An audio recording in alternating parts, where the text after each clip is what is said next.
Good evening. My name is Bert Herald. I'm a dietitian here at Carilion Clinic, and I'd like to go ahead and get started with tonight's talk on physical activity. So I'm going to go ahead and share my talk here with you.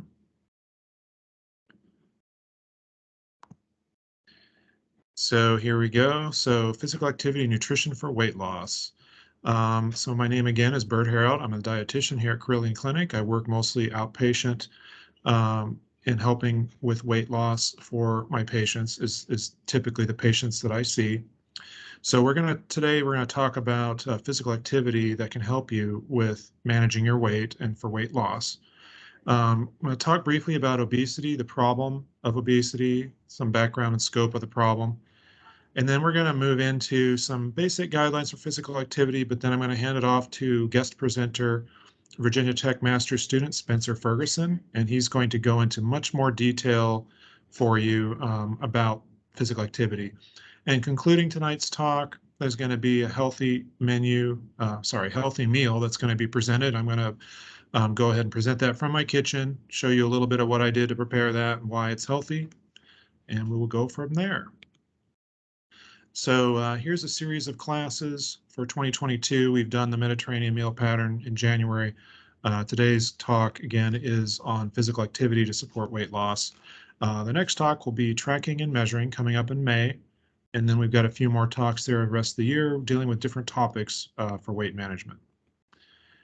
So briefly, my bio. So I'm somebody who has struggled with weight most of my life since I was a teenager. I was a past member of Weight Watchers many times. One of the first major sessions of that was in the late 90s when I had lost, I think, around 50 or 60 pounds, down to 224, according to this journal entry from 97.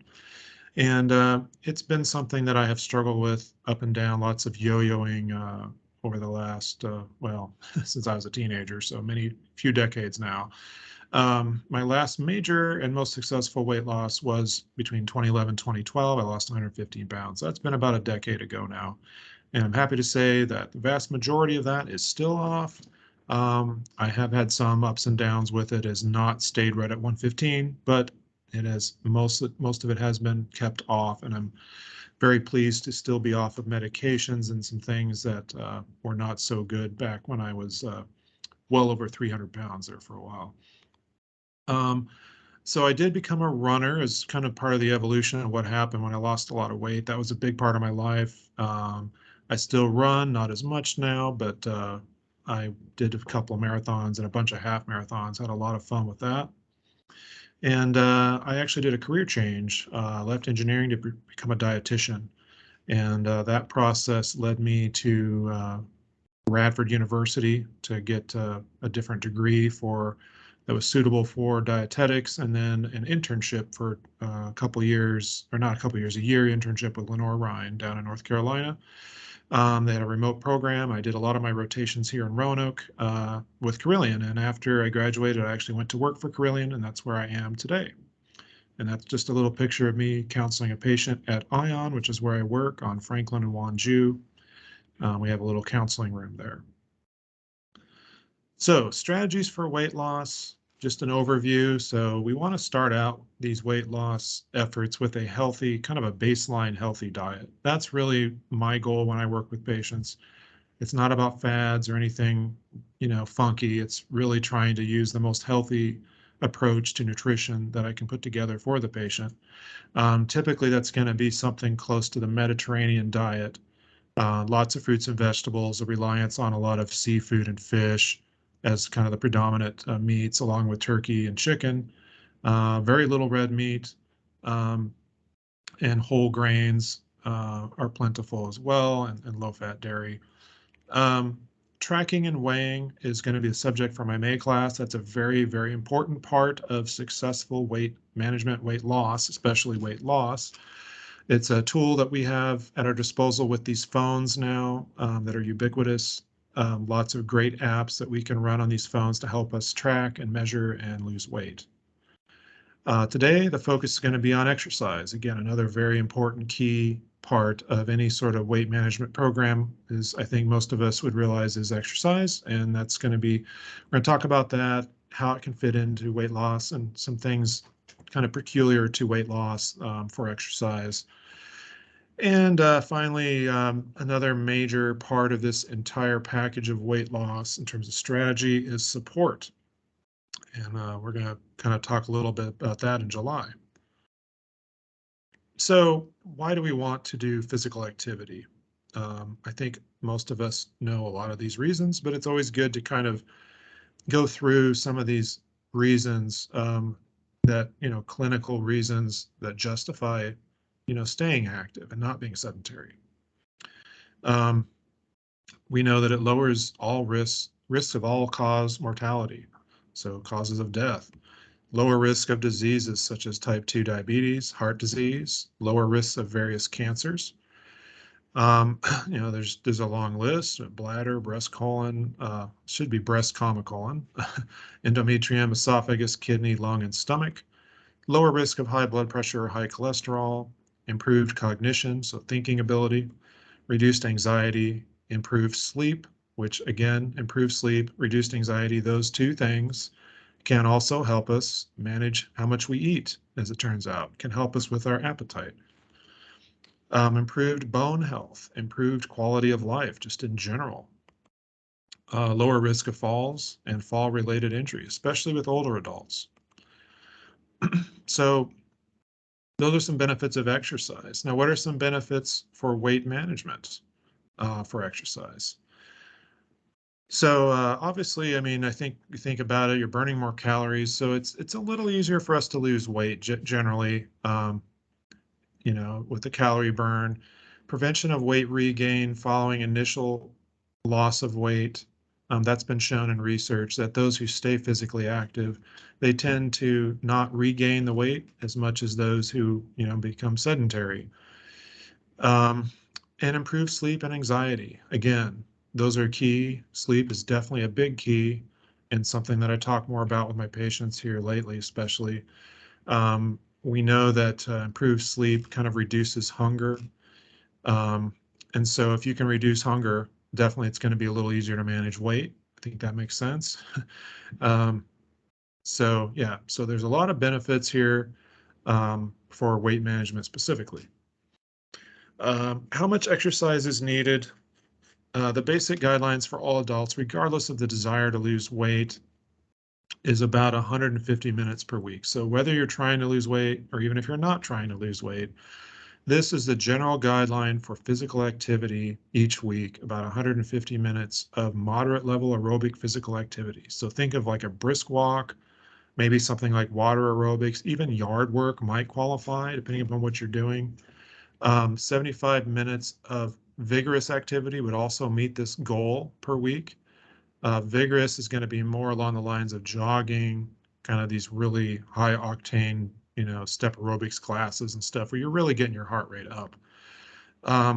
It is not necessary to do vigorous activity to lose weight, and a lot of folks can't. I mean, there's a lot of physical limitations, and some people can't even do the moderate level. Brisk walk, they describe it as a level where you can carry on a conversation, but you can't sing. I think Spencer will reference that a little later. But so yeah, you do what you can, start wherever you're at. Twice per week strength workouts for all major muscle groups, that is also recommended. Strength work is a different kind of physical activity. We do think that it is better for you to have some strength workouts every week, as much as you can. And spreading workouts out to at least 3 days a week or more is considered best.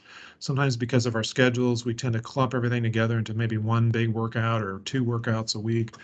It's thought that it's actually better to spread it out a little bit more than that. So it's not just all kind of lumped in one place.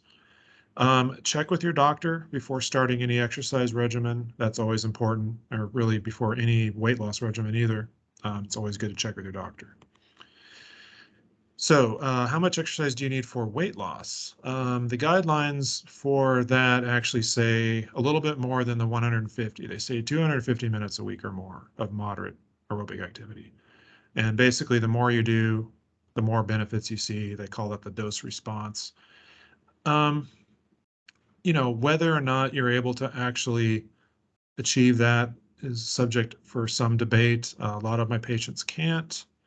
And that's what I put on this note down here is, even getting to 150 minutes a week is a lot for most people, honestly.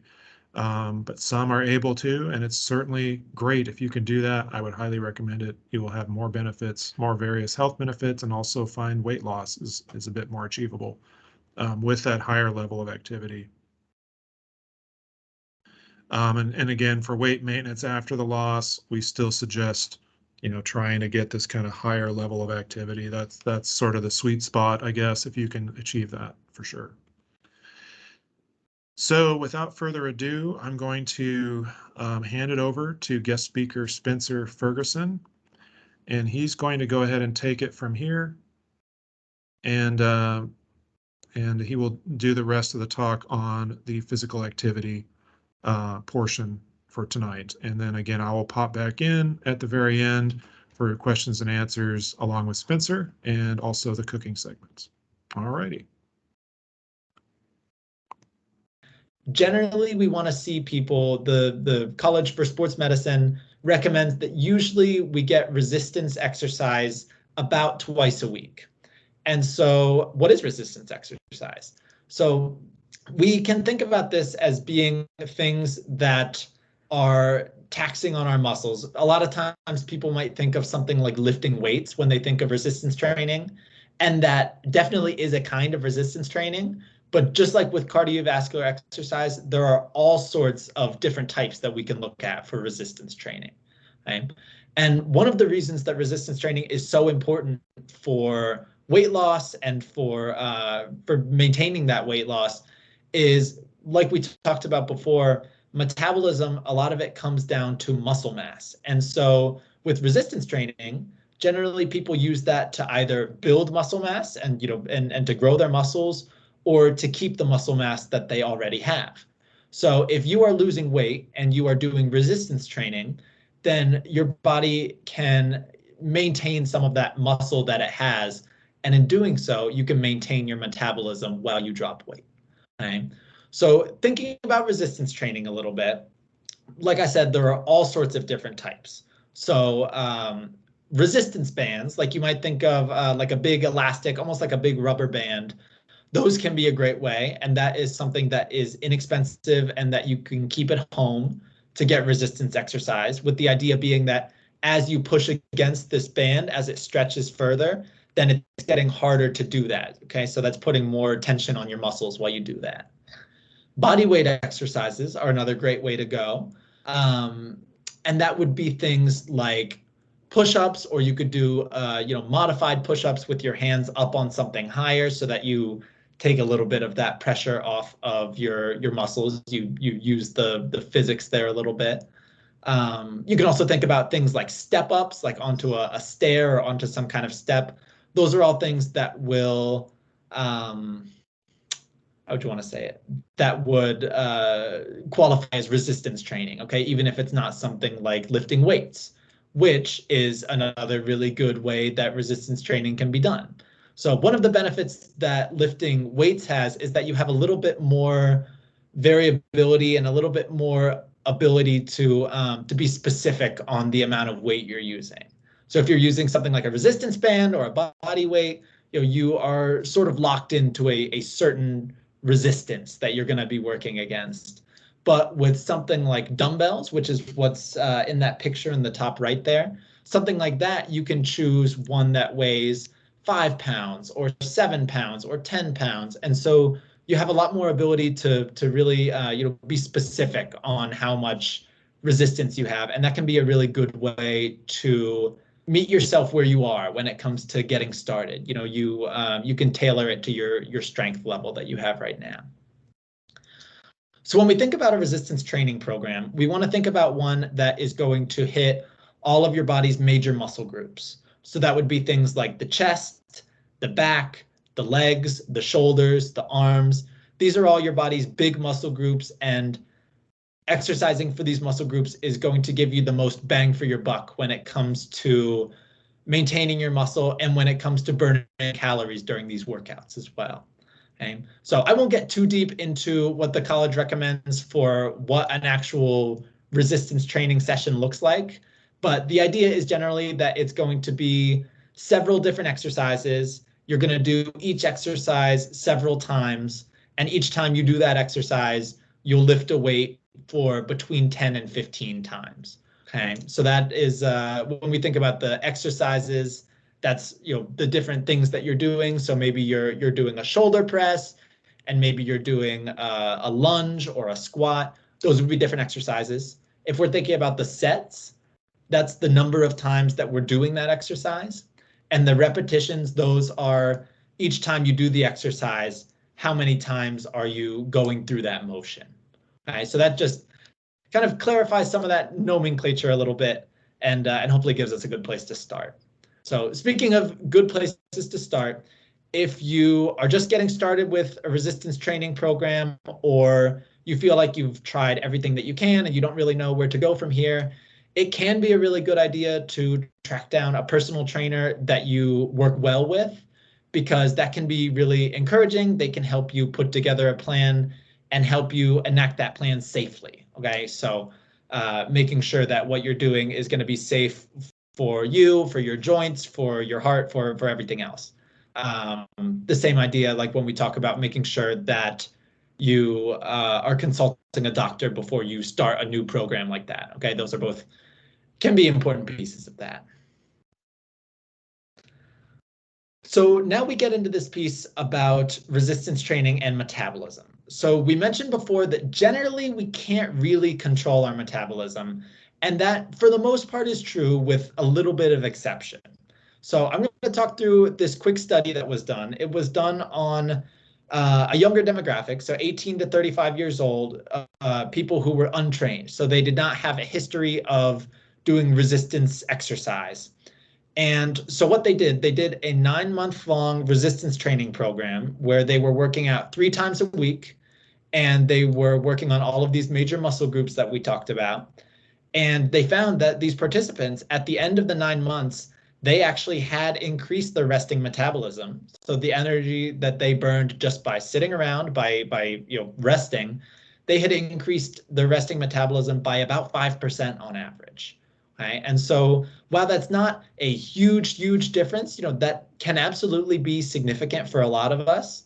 We could be looking at an increase of 75 to 100 calories or so burned every day just by sitting. And so I bring this up just to get an idea of resistance training and some of the benefits that we can see, because most of that benefit, that 5%, that was mostly brought on by the fact that these people who were completing the study had gained some muscle over that time. Okay? So as we start to talk about the nutrition piece of that as well, we'll talk about how we can support keeping muscle and building muscle to contribute to hopefully increasing our resting metabolisms a little bit. But before we get there, I want to talk a little bit about how we go about making progress, because I'm sure that all of us have felt like we've been in a place where we have plateaued. We feel like we're consistently exercising and we're doing everything that we can, but we're just not continuing to see the same results that we would like to see.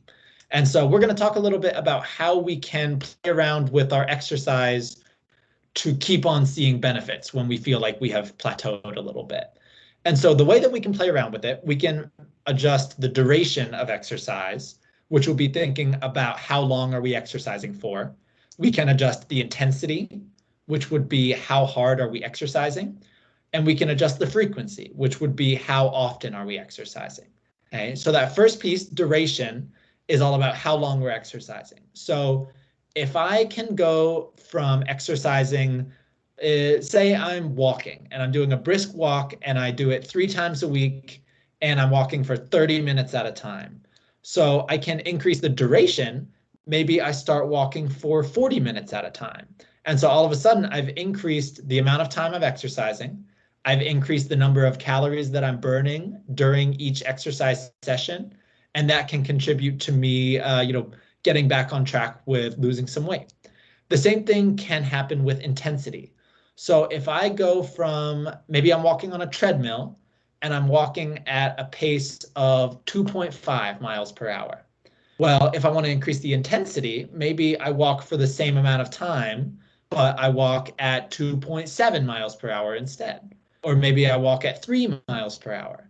So increasing how hard the exercise is for the same time will also increase the number of calories that we burn during that same amount of time. So that's another way that we can contribute to burning some more calories to support weight loss. The other one that we can do, we can adjust the frequency. So if I go from walking 30 minutes a day for 3 days a week, and now all of a sudden I'm doing that 4 days a week, then just like in these other situations, then throughout the week, I'm burning more calories than I was before. Okay. So these are all strategies we can use to try and get ourselves in a position where we can keep burning more calories and we can keep supporting weight loss. Okay, so duration, intensity, frequency. Okay. And so with all that being said, that's great to think about, but it's difficult to know what we are going to do next if we don't know what we were already doing. And that can be tricky for a lot of us because what we've seen, studies have shown that we tend to like to emphasize the good stuff. So we tend to emphasize and overestimate the exercise that we're doing by almost 20%. Okay? So if people are self-reporting and keeping track of how long or how far they're walking, we have a tendency to be a little bit generous when we report that. And so for that reason, keeping track in some kind of objective way can be a really good strategy. Just like we talk about with Bert, keeping track of our energy intake via things like MyFitnessPal, we can think about the same things for exercise so that we have this log of what we're doing, and that way, if we need to make changes, we know what we might want to do next. Okay, so with that being said, just like MyFitnessPal, there are some apps that we can use on our a lot of people have smartphones these days, and on those smartphones we have all kinds of apps. So MyFitnessPal has an exercise tracking tool. There are apps through Nike and Under Armour, and there's an app called Strava. All of these can be really good ways to track exercise. A lot of times they'll use the GPS in your phone, or else they'll have a recorded workout that you can do along with them, and it'll keep that and you get credit for it. So tracking through a smartphone app can be a great way to go. With that being said, obviously not everybody has a smartphone. Not everybody has a comfort using a smartphone for something like that. So let's talk about some other strategies that we can use to record weight loss without using a smartphone. So one of the things that we can do, we can use some sort of area to exercise in that we know the distance of. So one example I like to use is mall walking, because mall walking is very popular and really for good reason, because not only do you get to do some people watching and maybe you do some window shopping, but a lot of malls will have a placard on the inside, a lot of times near one of the entrances, and it will map a route for you, and it'll show you how far that route is. So it might put it in terms of miles, it might put it in terms of, maybe feet or meters or something like that. But it'll a lot of times tell you just how far it is if you walk one lap around this mall. And so that gives us, like we said, the word objective, that gives kind of an objective way for us to know if I have walked 5 laps around this mall and I've done it in 45 minutes, then I know how long I've exercised and I know how far I've gone while I've been exercising. So that can be a really good way if I want to make adjustments to that. I can say, okay, last time I walked 5 laps, this time I'll walk 6 laps, or something to that effect. It gives us a really good way to build on what we've already done. Okay? The same thing, you can do the same thing with a track, like they have most elementary and middle and high schools will have a track that most anyone can use. And so doing something like that, a lot of those tracks are about a quarter of a mile. So one lap around there would be 0.25 of a mile. But with that being said, not all of them. So if you know that, then you can use something like that, or you can find out how far a lap around that track might be, and you can use that to keep track. The other thing we can use is a pool. So most pools are either 25 yards or 25 meters. And so if you want to use something like that, you have a known distance that you can, whether you're walking in it or swimming in it or what have you, you have this objective known distance that you're covering. And the only piece you would need from there is to keep track of the time. So other things that we can do, things like Apple Watches and Fitbits and Garmin's are really popular these days, and those are great. I will give them the kudos that they deserve. Those are really good because they can keep track of your heart rate.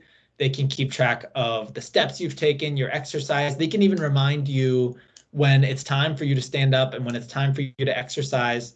So I will say they are great, but they are not a necessity. They are not a prerequisite to losing weight. There are lots of other ways that we can go about keeping track of those things.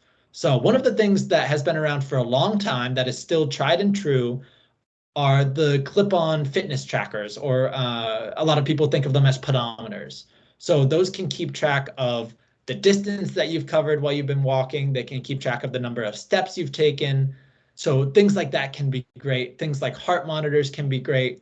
And either one of those tends to be a lot less expensive than something like a Fitbit or a Garmin. A lot of times you can get one of those clip-on pedometers for maybe $15, which is not to say that that is affordable for everyone, but it tends to be a lot more affordable than, you know, something like an Apple Watch.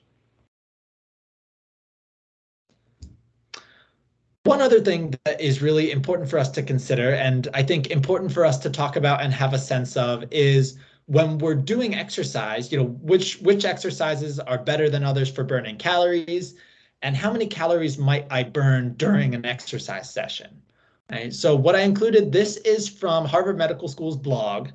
And what they did, they used all these different resources from the American Council on Exercise and from the University of Rochester Medical School, and they put together this table of common exercises and how many calories we might burn doing them for a half hour. Okay? And so you can see at the top, so these are the calories for 125, 155, and 185-pound person. Obviously, those numbers do not capture everyone, but what it does is give us a really good sense of where to start. So a good sense of, in 30 minutes, a person might burn about 170 calories doing water aerobics. Okay? They might burn about, let's see, if they were doing vigorous weightlifting, they might burn 250 calories. Okay? And so what we can see is that those numbers tend to increase as the exercise gets more intense. Okay? So with the idea being that a slow, easy walk is not going to burn as many calories as a brisk walk, or as a even a vigorous walk. Okay? So as our exercise intensity increases, the calories that we're burning in a set amount of time are going to increase. Okay? I also want to point out real quick, if we look at something like weightlifting, we see that it's not burning as many calories as some of these other types of exercise. And while that is true, we have talked about the role that resistance training or weightlifting, the role that it can play in maintaining our body's metabolism and in helping us gain muscle. And so even though it might not burn as many calories in 30 minutes as some of these other things, it is still a really important part of a good physical activity program to support weight loss. I wanted to zero in real quick here on walking specifically, because we talked about how great walking can be as an exercise. And so this is from that same table, and it's by 30 minutes as well. And so what we could see is that if we're walking at a pace of 3.5 miles per hour, which would be a pretty reasonable walking pace, we might burn 160 or so calories in 30 minutes. And we can see that as our pace increases, so as we're walking faster, that number is going to go up. So if we're walking just a little bit faster, maybe 4 miles per hour instead of 3.5, we're going to burn an extra 30 calories in 30 minutes. Right? And so while that might not seem like a huge number, that is absolutely something that adds up. And so the role there of intensity should not be discounted. That is a really important piece of it. And so while we talk about pace, I also want to mention about the treadmill calorie counters, because that is almost always a question that I get asked. When you are on a treadmill and it shows you, you burned this many calories during this exercise, a lot of people want to know, how accurate is that actually? And so the answer there is it depends. So if you're on a treadmill that gives you a place to put in your age and your weight, then a lot of times that number is going to be really accurate because it's considering the energy that it takes to move you that distance in that time. But if it doesn't know how much energy it takes to move you, then most times it's going to assume a weight of 155 pounds. That's kind of the default weight that most treadmills use to estimate those calories. And so if you don't have a place to put in your weight on that treadmill, a lot of times those numbers are not going to be accurate. Okay, now we get to maybe one of my favorite parts, which is about the nutrition element here. So obviously, when we talk about all of these different exercises and we talk about physical activity's role in weight loss, the whole idea here is that the physical activity is helping us burn more calories so that we create this deficit of energy, so that we put our bodies in a position where it's going to be losing as opposed to adding weight. And now the nutrition role here is important because obviously that contributes to how many calories we're getting in the day. And so the idea here is that even though we are exercising and we are burning more calories, we want to be mindful of the fact that we are not eating substantially more in order to maybe reward ourselves because we have exercised, okay? Because what we see for someone whose goal it is to lose weight, that tends to be counterproductive. If you are getting that activity to burn more calories and then are taking in more calories because of that, you end up in the same place as if you hadn't done that in the first place. So generally, we want to be mindful of that fact that we are exercising to put ourselves in that position. I really want to talk about the role of protein in supporting your muscles and helping your body while you're losing weight, because protein specifically is the element of our diet that really helps our body hang on to the muscle that we have. So if you are engaging in resistance training and you are losing weight and you are consuming a good amount of protein for you and for your body, then you are going to hang on to your muscle mass much more effectively than if you were not doing those things. And like we talked about earlier, that is going to support your metabolism. It's going to keep things, keep your calories burning while you're resting, and you're going to have more successful weight loss and a easier time keeping it off once you lose it. Okay? And so I mentioned a reasonable amount of protein for your body. Now, what does that look like? So for most people, the recommended daily intake of protein is about 0.8 grams per kilogram of weight. And playing with kilograms, that can be a little tricky because we don't tend to do that here in America. So let's think about a 220-pound person, for instance. With that threshold, they would need about 80 grams of protein in a day, just as their baseline. But for someone who is doing resistance exercise and who is trying to gain or maintain their muscle, we would like to see a little bit more than that. So 80 would really be the minimum there.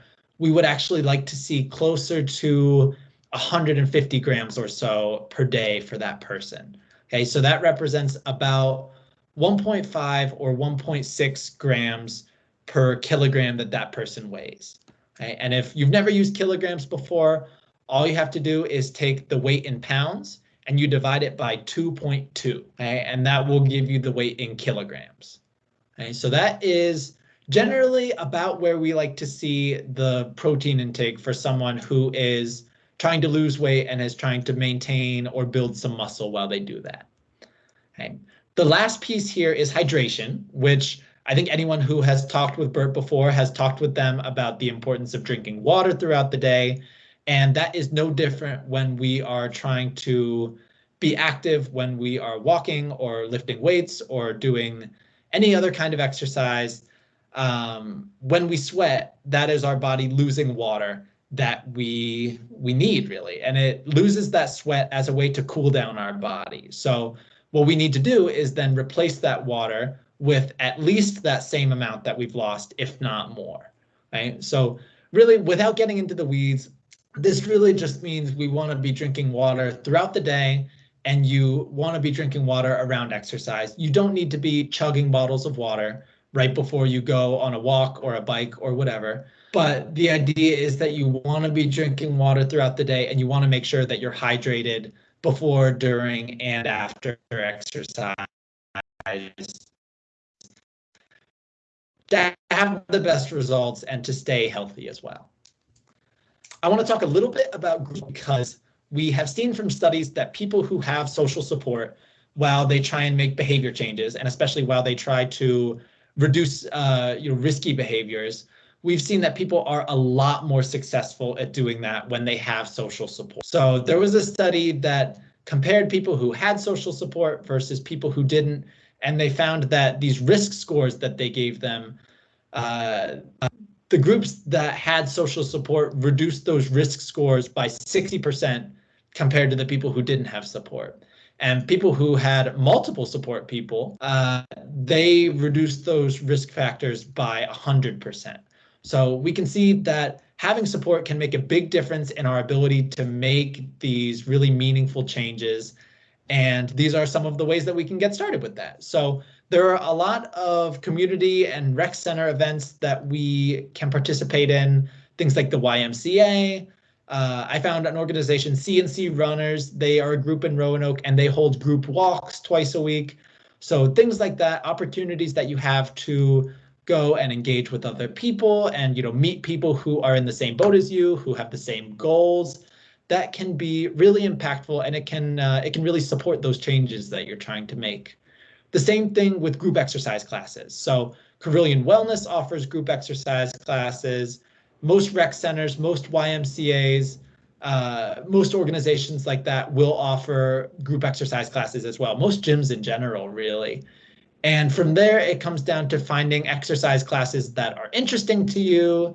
Exercise classes, a lot of times the trainer that leads a class can really make a big difference in how we feel about the class, how much enjoyment we get from that class, and whether or not we want to go back. So playing around, finding classes that you like, finding instructors that you like, that can be a really great way to make some of those connections as well.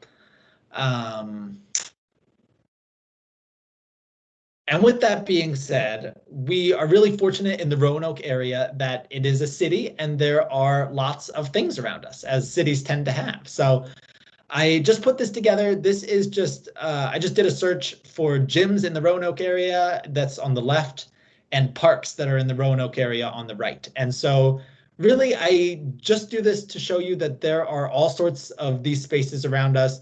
There are lots of different options, and for those of us who have had a bad experience at a gym or not gotten along well with a trainer or a group exercise class, I really just do this to paint the picture that there are a lot of options out there for being in a gym, for doing group exercise classes, for going on walks in a park. There are lots of these spaces around. And so it's really just about finding the ones that work the best for us, whether it's how close they are, how easy they are to get to, the people that go there. It's really just about finding the things that are right for us.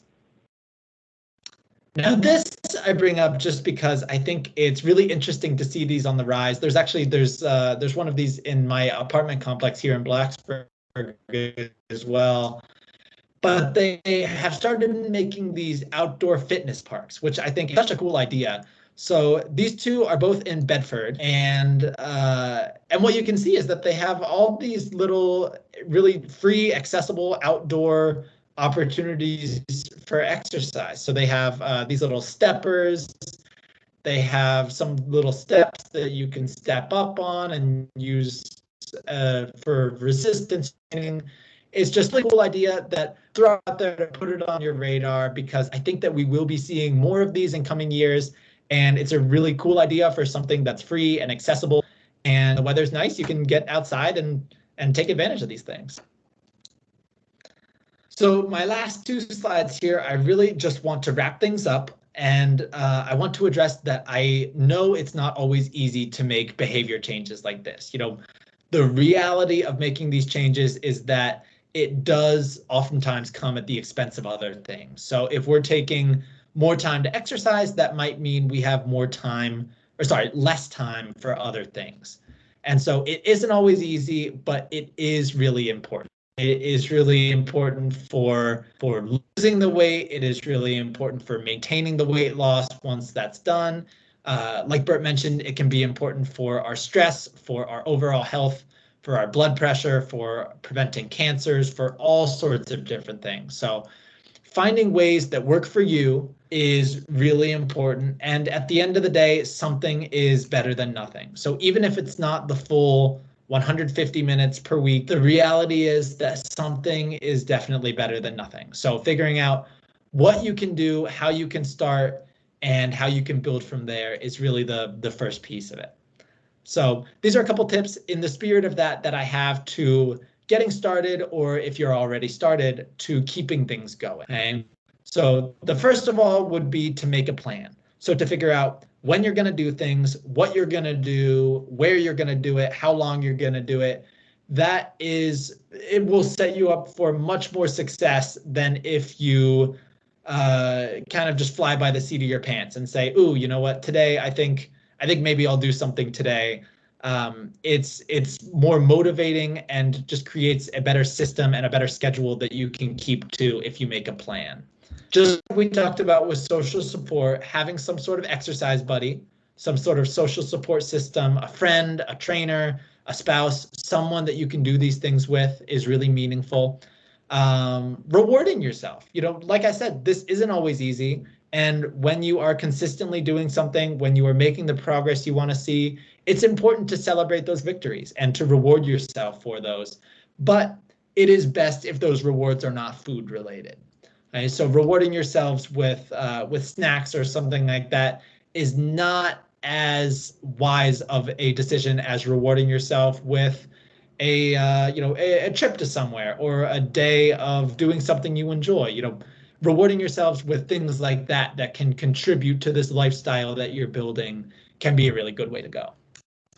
And the last one, I'm going to change slides and talk about this. This is our last thing, is about SMART goals. Okay, so Bert has talked some about goals. What I really want to talk about today are SMART goals and the way that those can connect with our physical activity plan. So SMART goals is an acronym, and it stands for specific, measurable, achievable, relevant, and timely. Okay? And so we can think those are all the things that we want to put into a goal to have it be something that really works for us the best. So we want to have a specific goal. We want to know exactly what we're trying to do. We want to have some way of keeping track of that goal. We want to have a realistic goal that we can really achieve. We want to have a goal that is going to be meaningful to what we're trying to do, and a goal that has some sort of time boundary on it. Okay? So this is the difference of a goal like I want to get more exercise versus a SMART goal would be something like I am going to walk for 30 minutes 3 times a week for the next month. Okay, you can see that has all of those elements. It's specific, it's measurable, it's achievable, it is everything we want to see in a goal. And that's the difference there, is one of them is really easy to track and easy to assess progress, and one of them is not. Okay? So when you're setting a goal, what are the benefits of achieving this goal? How is it help me? And what are things that are going away? And what am I going to do? So on the tip sheet that Bert sent out for this talk, there's a worksheet on there to walk you through SMART goal setting. And so that is a really good way to start to think about, what are some of these physical activity programs or exercises or what have you that I'm going to put in place, and how can I go about doing that? Okay, so that is all of the content I have for today. This last thing is from Bert, and it is a little bit of information about the FitRx program that Carilion does. It is a 60-day fitness program that costs $60. it is individualized, and it is more medically tailored than you would find from just a personal trainer at a gym, because it is through Carilion, and so there is access to medical records, and there is the opportunity to tailor it a little bit more closely to you and to your health history and to, a lot of those things that are going to work best for you. So I wanted to include this in here so that you had a little bit of information about it. There are little Roanoke, in Westlake, and in Blacksburg if you're interested. And I believe link to the same information in the tip sheet as well. Okay?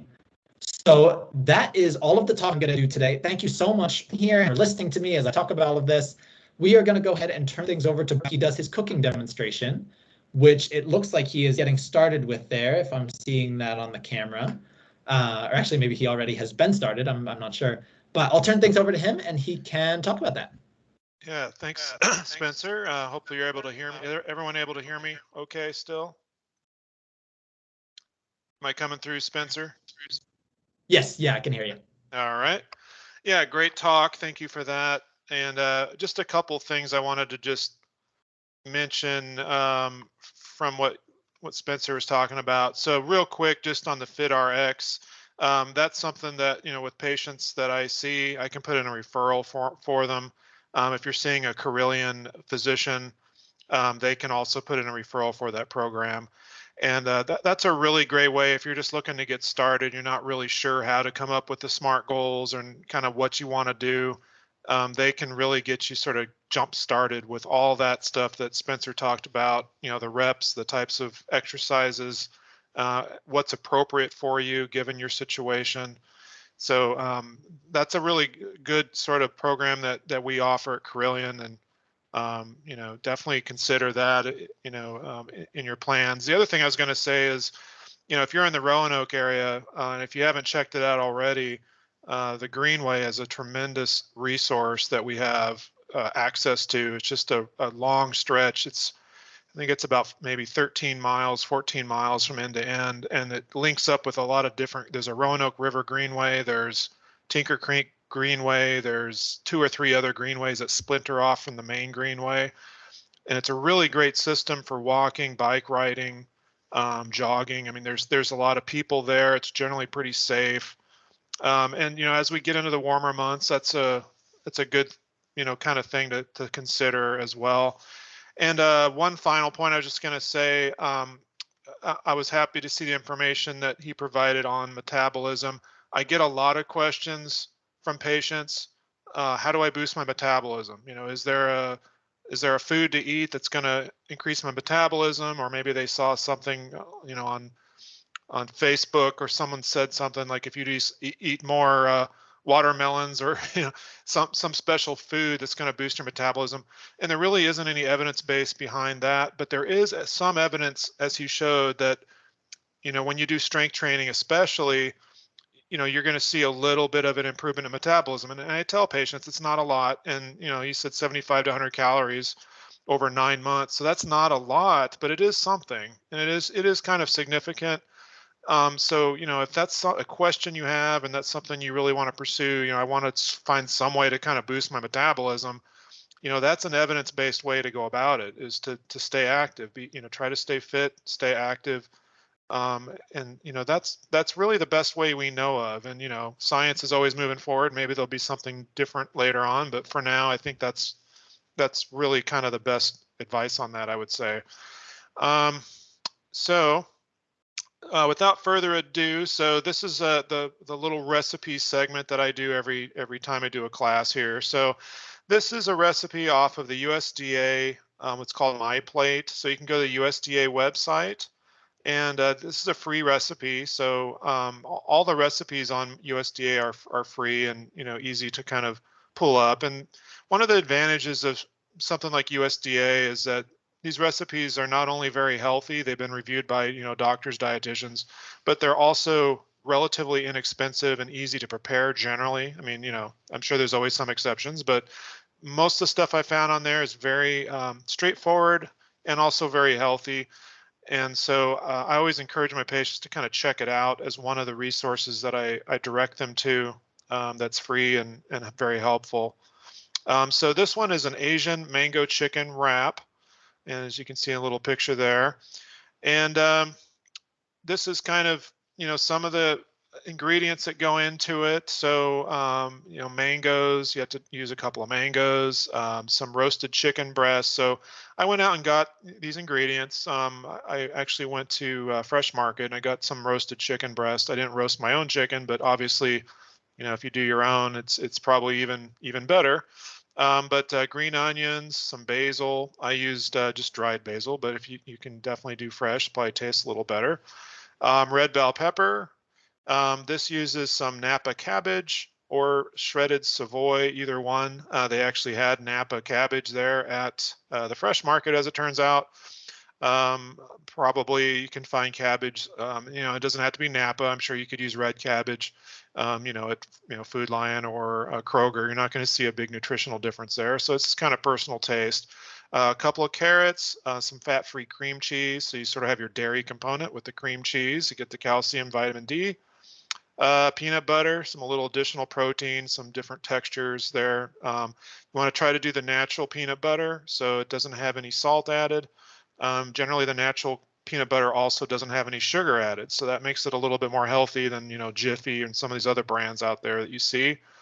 Try to get a low sodium soy sauce. For a lot of folks that are watching or blood pressure, we always try to get the lower sodium options, and soy sauce is known to be extremely high sodium.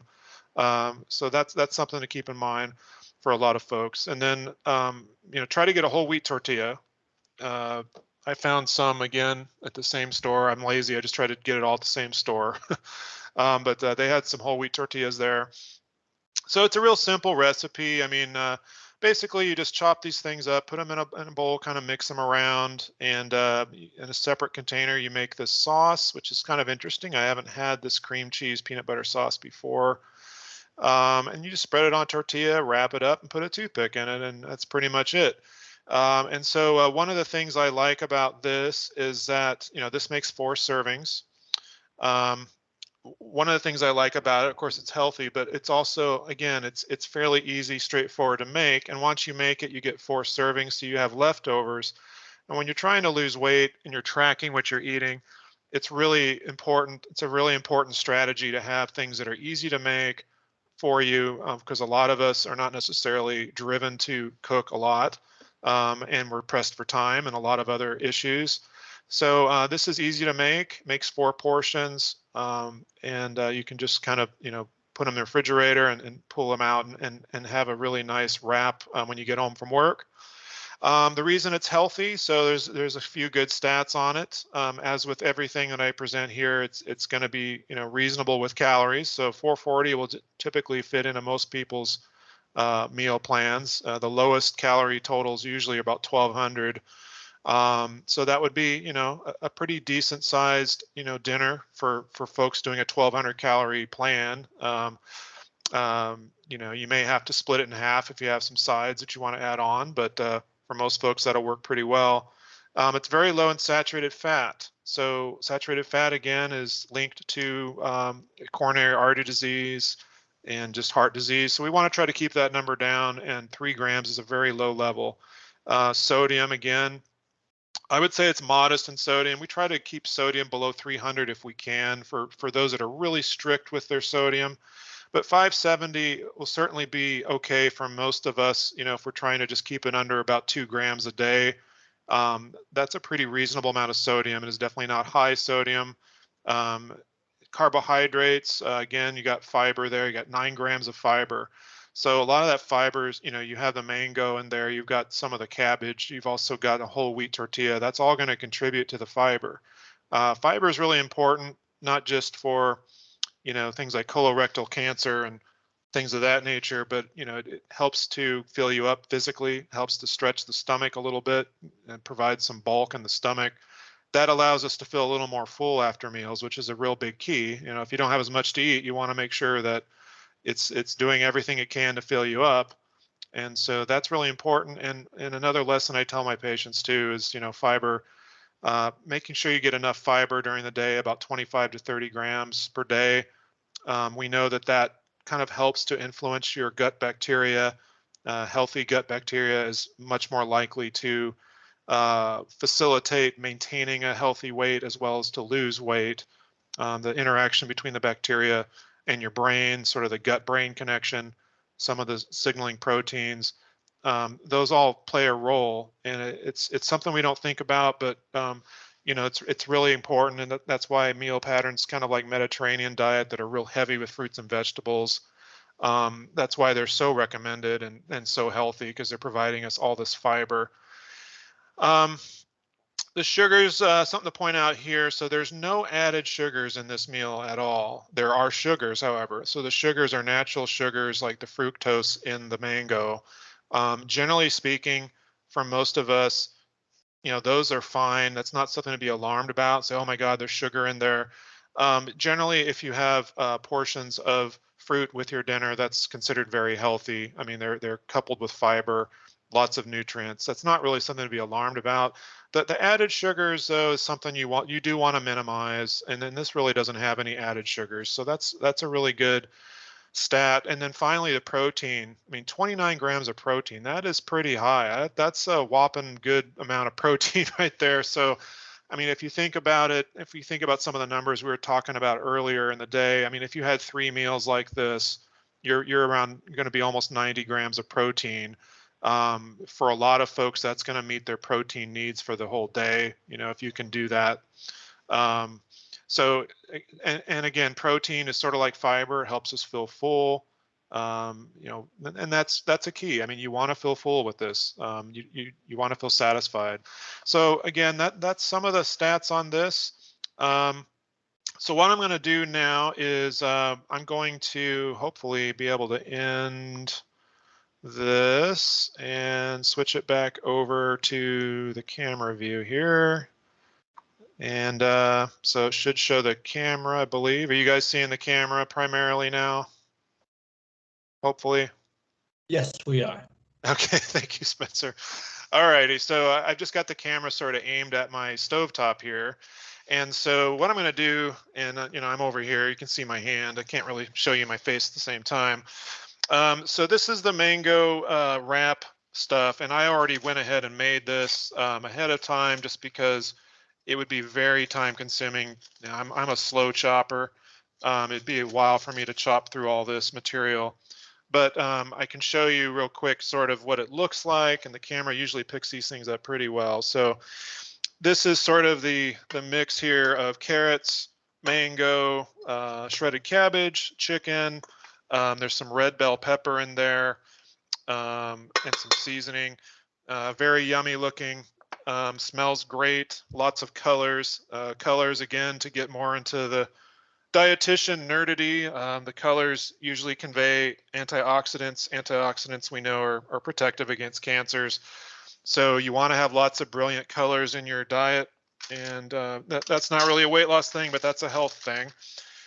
These are some tortillas I found. These are actually, you know, low carb tortillas, but the basic issue with these that I got them for is that they are whole grain, and they provide, each tortilla here actually provides about 13 grams of fiber. So this is even above and beyond what that recipe had.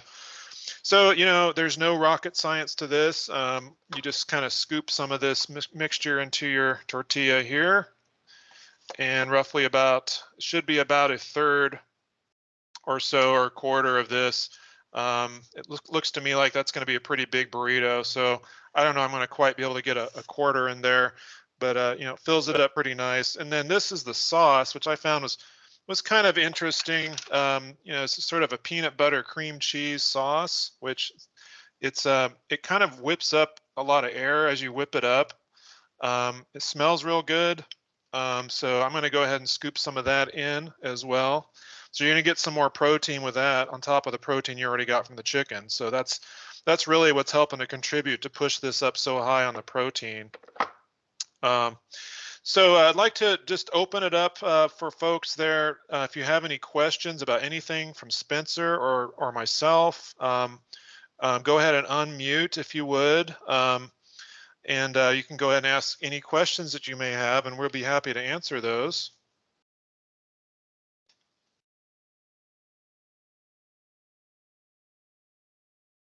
Well, Bert, just to get us started, we do have a question in the chat from Jeff, who said, I have issues with portion control and comfort eating. Are there techniques I can use to change that mindset? Okay, so portion control and comfort eating. So with portion control, what I like to tell my patients, a good rule is you can kind of use your hands as portion guides. The size of your fist, and people's fists vary a little bit, but the size of your fist is about the size of a cup. And a cup is a good volume sort of metric that you can use to kind of survey what you're putting on your plate. A lot of our calories are going to come from things, that have fat in them or carbohydrates. And so the carbohydrate portion, which oftentimes has fat in it too. So, I mean, if you have, let's say, mac and cheese, a cup of mac and cheese about the size of your fist, at the absolute minimum, you're looking at probably about 250 calories for something like that. I would say more realistically 300, 350. I mean, it depends on how much cheese is in there and how that mac and cheese is made. But a cup of any sort of pasta, any kind of grain item, cereals, pastas, that's typically going to be about 200 calories per cup, plus or minus a little bit, depending upon butter and sauces and things like that. Mashed potatoes, again, your baseline cup of mashed potatoes is going to be somewhere around 200 calories. So the bottom line is, for most of us, we don't have any business generally putting more than about a cup of sort of these starchy kind of foods. And I hate to pick on carbs. It's easy to say don't do more than a cup of carbs, but I mean that is kind of what it is. I mean, it's carbs mixed with fat or just carbs. More than about a cup on your plate is generally going to push most people a little over because, in addition to the carbs, you're generally going to want to have a protein on your plate. You're going to want to have some form of dairy, so it might be cheese, it might be yogurt. You're going to want to have a beverage of some sort, generally sugar-free beverage, but maybe you have milk or something. I mean, all these things are going to add some calories. And so to keep yourself from going over, generally you want to kind of just as a rule, kind of think about that as far as, what's on your plate. Now, again, all that's going to scale up and down depending upon your weight, depending upon how many calories you need to eat to lose weight. A man that's, 250, 300 pounds, likely it makes more sense for him to eat, maybe 1.5 cups of some sort of starchy food on their plate, or maybe 2 cups. For a woman that's considerably lighter, the 1 cup rule makes a lot more sense for sure. So there's, some of these things vary somewhat. In terms of, just emotional eating and that kind of thing. I mean, one of the things I think that helps with that is just, try to develop a plan again, plan your day so that you have some activities planned for maybe that time when you're going to be hit by emotions and you're going to be driven to eat. Try to plan a walk, try to plan a bike ride, plan some, maybe if you belong to a gym, plan your workout session so that you have something else to direct that energy and that time to. Because exercise, again, and that's the theme of today's talk, but it really does help with some of these emotional drivers to why we eat. Some of the habitual emotional drivers, it can really sort of redirect some of that energy. Of course, there's other things like, meditative strategies like yoga or even just meditation by itself can sort of also do that. I mean, sometimes it's good to just take up a non-food related hobby or interest. Um, I've had patients before that will take up the guitar. Like they used to play guitar, they dropped it many years ago, and they found that instead of going into the cupboard, they took up the guitar, they'd play at night a little bit, and that would be enough of a diversion, non-food activity, that it pulled them away from that. So there's a lot of different strategies that work for different people. But I think the key is to have a plan, kind of sit down and decide I need to make some changes because this lifestyle is causing me some trouble, and then just stick to the plan and kind of start working the plan.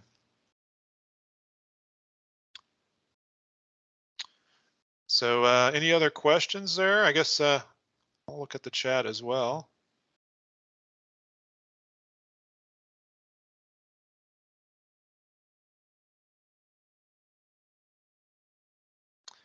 And if you are shy or you're having trouble with the mic or whatever, it's okay to use the chat. A lot of people do that, and that's fine. And generally we can read the chat pretty well. All righty. No other questions? Going once, going twice? All righty. Well, looks like we got a question coming in just under the wire here. I see someone typing.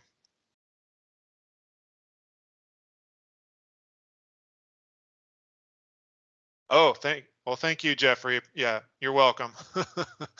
I appreciate all you guys, ladies and gentlemen here. I think that the group grew a little bit as we went on. I noticed we had a few more people there.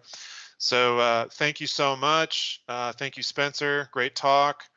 Appreciate you guys joining today. And just as a reminder, this video is going to be recorded and uploaded. So if you missed something, you want to go back and look at some of the recs or whatnot, you'll be able to do that on the Carilion Wellness YouTube channel. So if you just Google search Carilion Wellness YouTube, Carilion Wellness videos, I think works also. That'll pull you right into that YouTube channel. I would give it about a week or so, but it will be uploaded, and you'll also see some of the other videos I've done. And you also will be getting some things in the email. There's a handout I'm going to send everybody after today's talk. So be looking for that. Probably be getting your email maybe tonight or tomorrow. It's going to have some links and information from today's talk. All righty. So thank you very much. And appreciate everybody. Maybe I'll stick my head in here. That doesn't look good, does it? All right. You guys have a great night. Thanks for joining. Take care.